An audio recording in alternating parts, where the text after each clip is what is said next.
patrolling 12 miles off California shores.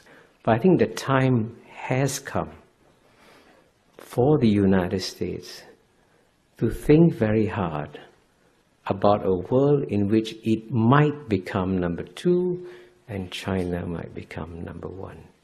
Then surely America's interests change dramatically. And that's why if America wants to see a China emerge that plays by global multilateral rules and processes, the best way it can do so is not by giving speeches or saying eloquent words about how you should preserve the global system. The best way you do it is through your deeds. And here, of course, I'm going to conclude by mentioning briefly the latest episode that has happened in US-China relations, and which is, of course, as you know, is the Chinese decision to set up an Asian infrastructure investment bank, which unwisely the United States decided to oppose. And as you know, and this is in many ways a sign of the times, in the past, a veto by Washington, D.C. would have meant that all the allies would have stood firmly behind the United States, and the United States veto would have held.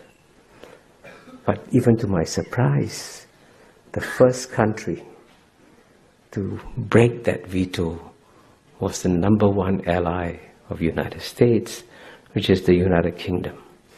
And that's a sign of the times, that countries are now preparing for a world in which the United States will no longer be number 1. The rest of the world quite often sees the United States acting unilaterally, acting in its own interests, and often at the expense of global interests. And David mentioned that I've been the ambassador to UN twice. I was there. I've served there for almost 10 years.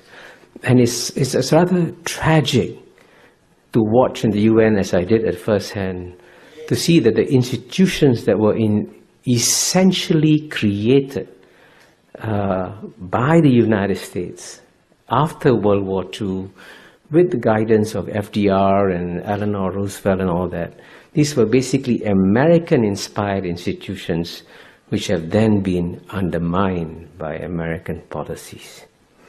You know, as I get older, I get less and less surprised by things, you know, it's quite normal. But one thing that's really surprised me is that on the one hand, the United States has clearly the freest media in the world, the best financed newspapers, the best financed television stations in the world. But I can tell you this, you know, as someone who travels to at least 30, 40 countries a year, when I come to the United States and I go to my hotel room in Charles Hotel and turn on the television, I feel that I've been cut off from the rest of the world. And literally, the insularity of the American discourse is actually frightening.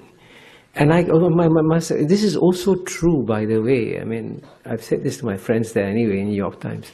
This is true of the New York Times. This is true of the Washington Post. This is true of the Wall Street Journal. There is an incestuous, self-referential discourse among these newspaper journalists and so on and so forth. And they reinforce each other's perspectives and end up misunderstanding the world. Because, you know, the one key point I emphasize is that the era of Western domination of world history was a 200-year aberration.